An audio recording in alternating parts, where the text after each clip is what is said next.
Thanks for staying with us. I'm Araba Kumsin. Now, the Electoral Commission has been in the news lately, but not for the right reasons. Over the last few days, the Commission has come under a barrage of criticism from sections of the society for taking actions that some believe are not necessary and may unduly drag the electoral calendar.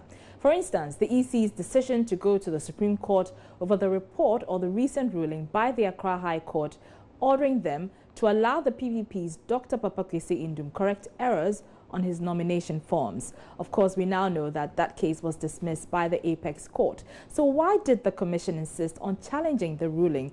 Well, hear what Chairperson Charlotte Osei has been saying about this when she met editors today in Accra. Ensure that before we announce the presidential elections at the National Results Center, we have the benefit of seeing the scanned 29,000 polling station results that have come in to make sure that it is accurate and that we're not just basing the final announcement on the collated regional results that have been sent to us. We'll also be working with CODEO, with the parallel voter tabulation mechanism, which gives us another layer of results to make sure that whatever we're announcing finally is consistent with what political parties have, is consistent with what we have from our two sources before the final announcement is made.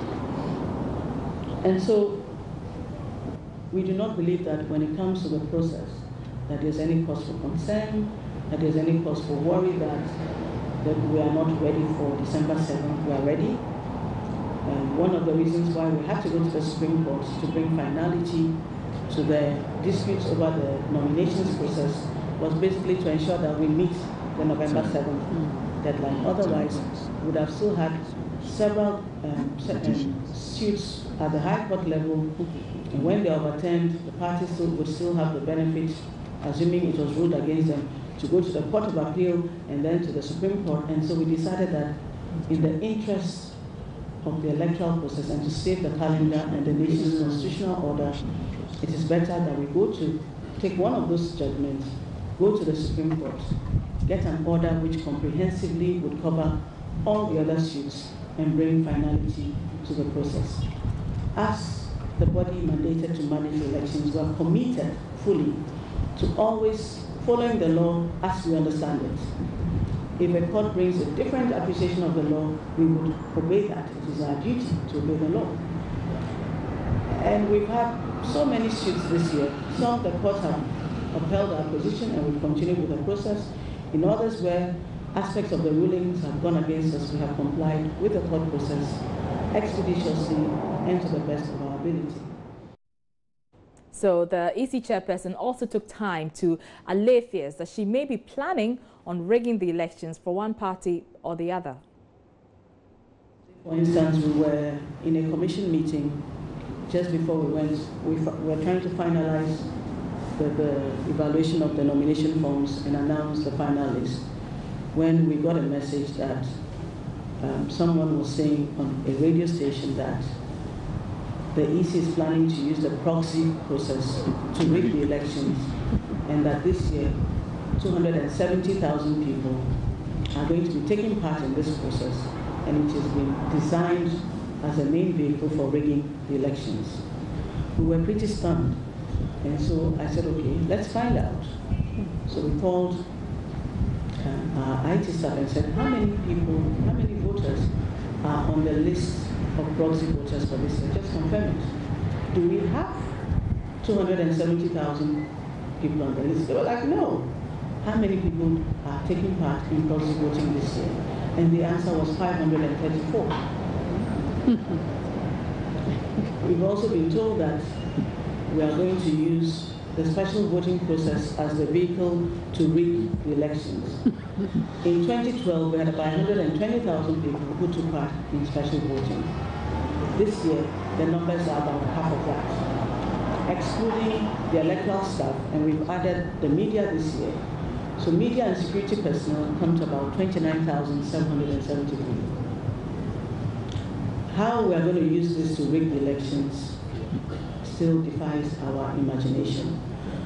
The processes for early voting or special voting, as we call it, are very clear. They follow the same processes that we use for the general elections, because in our view, they are part of the general elections.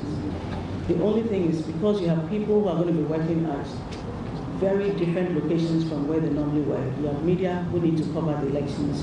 You have security personnel, and of course, the staff that we deploy during the elections. It's not always possible to get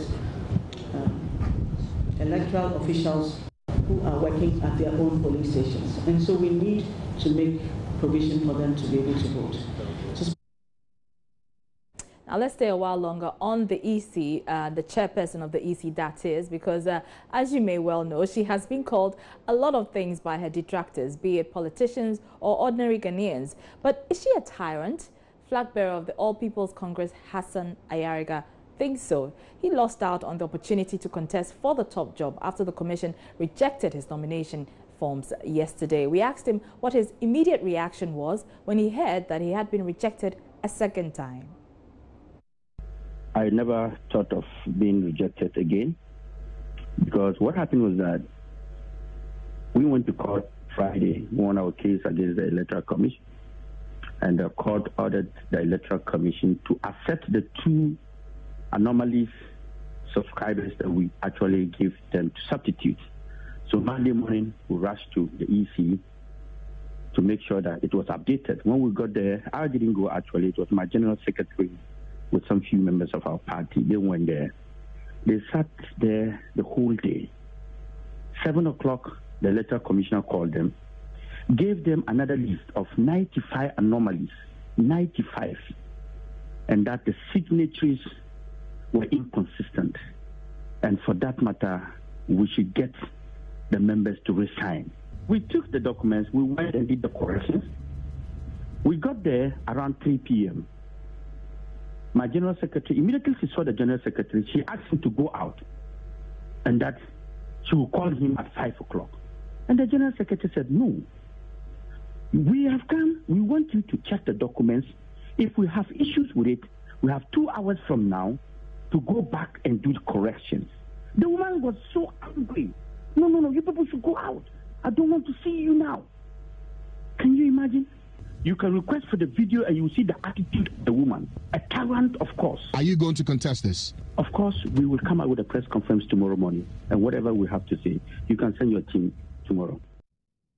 So that's Hassan Ayariga. He's a flag bearer of the All People's Congress. And as you know, Hassan Ayariga in 2012 contested on the ticket of the People's National Congress. He broke away subsequently to form his own party, the APC. But he will not be contesting in this year's upcoming polls. So we've been speaking to the flag bearer of his former party, PNC, Dr. Edward Mahama. He's been telling Joy News that he will be making some overtures to Mr. Ayariga and his supporters. Watch. After a congress in the Upper West region, Hassan Ayariga, who was a member of the PNC, a former flag bearer of the party, broke away from the party because of some disagreements, formed his own party, the APC. Now, the APC is no longer in the race, and we all know that politics is about numbers. So now that he's no longer in the race, will the PNC extend an olive branch to Hassan Ayariga to bring him on board to make sure that the PNC cruises to victory? We did that after Congress. We asked him to come on board. We're not just targeting Hassan Ayariga and the APC membership. We are targeting members in NDC, MPP, all the parties, because, to be frank, you cannot win with just one party. And there are Ghanaians in all these parties that we are looking to convince that they've tried the rest. They now have to try the best, which is PNC and Edward Mahama. Yeah.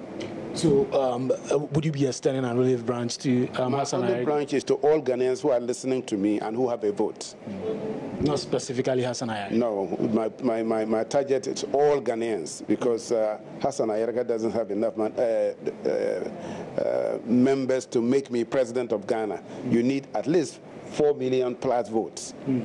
So I'm looking to all Ghanaians. My constituency is Ghana.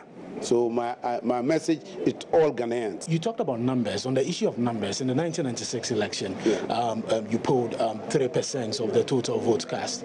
Now, away from that election, in the subsequent elections, we saw a steady decline in the number of votes that you garnered at that election. This is your fifth attempt at the presidency.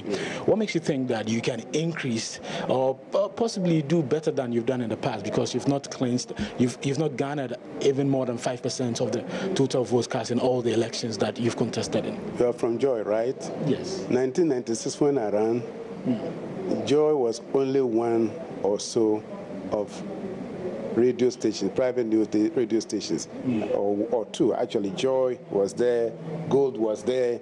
But today, do you know the number of radio stations there are in Ghana? So my message now has the ability to reach many more Ghanaians. Well, the PNC also intends to investigate concerns raised by members about some PNC executives they say have embezzled funds belonging to the party. General Secretary of the party, Atiq Mohammed, says a committee will be set up in connection with the investigation. The other issue is that, to the extent that that issue you are talking about was reported, tells you disposition towards issues such as that. It means we do not tolerate, neither do we cover up issues like that. So to the extent that we reported it, it tells you we want to do something about it, and indeed we are doing something about it. The party has constituted a committee to work on this, and I'm sure eventually that wrong will be righted, and whatever information there is thereafter, I'm sure the media will get to know. But certainly this is a party that was built on honest leadership. Service with honesty is the motto we work with. And it is not just for fun. It is coming from a history. We have been in government, or at least the antecedents of this party. We've been in power before, from 1979 to 1981. And not even the kangaroo courts of the PNDC could find a single minister or a deputy minister of that administration guilty of corruption.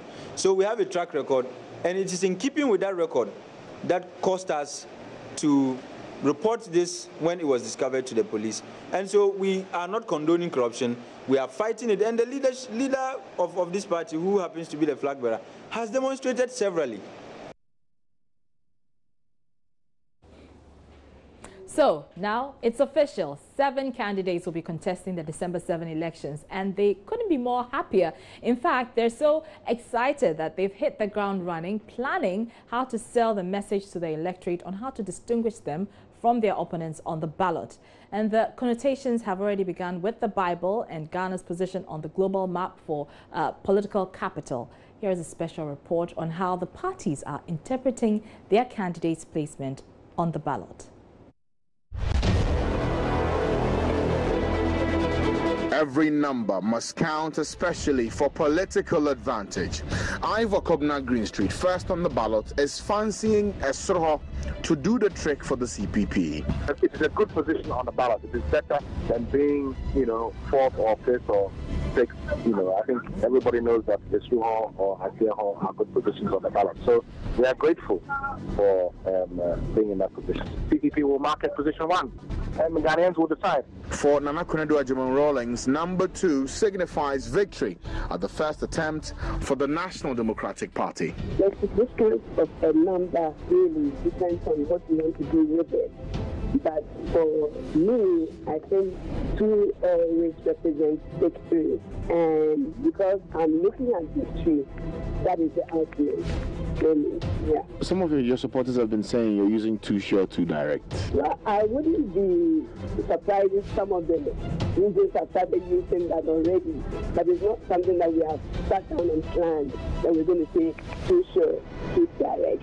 We're just going to say victory for the NDP. President John Mahama, according to the NDC, is divine, and his victory is written in the stars. Campaign coordinator Kofi Adams explains why. For our part to have come out boldly with a music titled John 3:16, long before even we submitted our form, and to do a first ballot of parliament to pick that position 3, and to do a second ballot for presidential and still pick the position of 3, should tell you that God has decided up there, and man will let it happen on earth. So if whosoever believed in John Dramani Mahama that God himself gave us in 2012, if we are able to continue to believe in him, there is no way this country will go back. The country will continue to march forward. For the Progressive People's Party's Dr. Ndom, he is being marketed as the center of the elections. Kofi Asamoah fills us in. Dr. Ndom is from the central region. We are at the center. Ghana is almost at the center of the earth. Our symbol, the sun, is the center of the universe, and it signifies stability and the pivot around which everything revolves. That is what we want to project to the people of Ghana, and they should give us the money, and they will see that the support that the PPP will give to Ghana's development will transform all of us for the better. The MPP also draws biblical inferences from their number 5, but media advisor Uboshisai Kofi says the elephant must tag along. But for us, from a marketing strategic point of view, we need to get our voters to identify the position on the ballot. 5 is good luck. We've talked about it being representative of the letters in the Quran, the Bible, truth, Akufo. So we are trying to market more the elephant, the symbol of the party, the number 5, which is high 5, Kami 5, give me 5, Mummy 5. Elephant plus Mummy 5. Most significantly, because we recognize the individuality of the parliamentary ballot, in which not every parliamentarian is at number 5. For the PNC, the number 6 for Dr. Edward Mahama, and his corresponding marketing message is yet to come out. But Jacob Osei-Yeboah reminds us of former President Kufuor's Asieho, plus what 7 means for his luck. This is the 7th election in the 4th Republic. The number 7 also stands for perfection. And Joy, the only independent presidential candidate, is on number 7. So Joy stands for perfection. Just as when you mention Joy, then you're talking about the multimedia group. We have Joy Daddy Vites, Joy something, Joy, everything is about Joy. It's all about Asieho.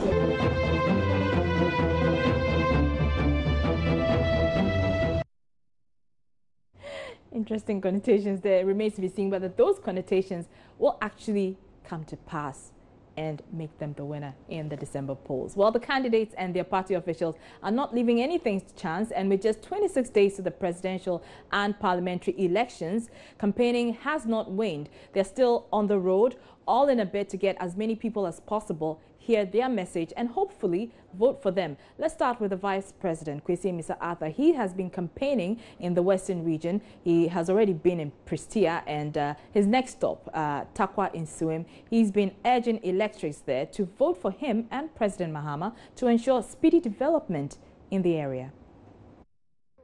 Mr. NDC, Ejuma P. Waha, or there, or there, 7 December. Yako Neko vote JM. Now, yeah, but no be say Kwame Jokoto or say Ofiha. And for them, can't some question one. America was Barack Obama and Papa Kenya, non Chrome. Barack Obama, America for say Ofi Kenya, Uncle Chrome. 8 years with the best president America for Wenya. Say America for Wakaphobia, one won Papa Fiwa. A Juma Kenyan boy Wabaya one who be that. Inti say as a one wofia, ya two goo. Say as a one wofia, ya you goo. Say as a papa. Obefia, yes, so it is as the papa to that Kwame Jokoto. Waba, your boss on the moon. Why,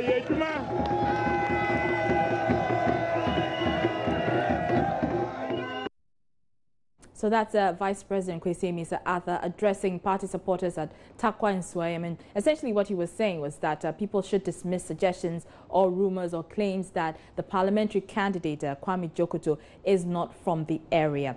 Well, let's move on to presidential candidate of the New Patriotic Party, Nene Akufo-Addo, who's taken his campaign to the Bono Ahafo region. Yesterday, he was in the Greater Accra region where he met members of the Civil and Local Government Association, CLOCSAC, as well as the Ghana Union of Traders Voters Association. Now, Precious Semivore is our man on the ground, and he joins us live. Good afternoon to you, Precious. Good afternoon, Araba. Now, the MPP did not win the Bono Ahafo region in the last election, so it has its work cut out for them. Tell us, what is Nana Addo going to be doing as he storms the region to campaign there? Well, Nana Addo, he started his 4-day campaign tour of the region. From the itinerary that we have, it is clear that he will be moving to traditionally constituencies that has been difficult for the NPP to wrestle, and that talk about SCP South, SCP North, and then the Esunafo North and South, as well as the Sampa area, and then Atebubu up to Yeji. This has been difficult seat for Nana Akufo-Addo, and hopefully his presence is expected to demystify their chances of winning that particular seat. But he started the tour with a courtesy call on the Omanhene of Dadieso Abba, where Nana Atta Mensah II, receiving Nana Addo and his entourage at his palace, said that he is hoping and praying that Ghanaians will this time around give Akufo-Addo the nod to become the president, because he believes that Akufo-Addo and then the MPP, they have policies that, when given the opportunity to implement them,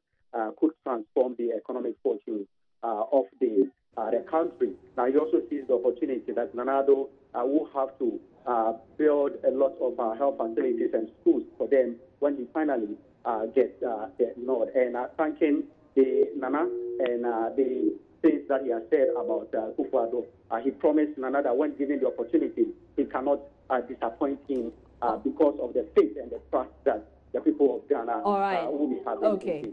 All right. Thank you very much. That's Precious Semivore, Bono Ahafo regional correspondent there. Let's turn our attention on the presidential candidate of the Convention People's Party, Ivor Greenstreet. As you know, he's campaigning in the eastern region, where he's been preaching the party's policies on preserving the environment. The eastern region is particularly notorious for galamsey or illegal mining activities, and Ivor told residents there that under his administration, galamsey would be regularized to create employment for the youth. So we have to find a solution to this problem. That is why Convention People's Party, we are on a journey.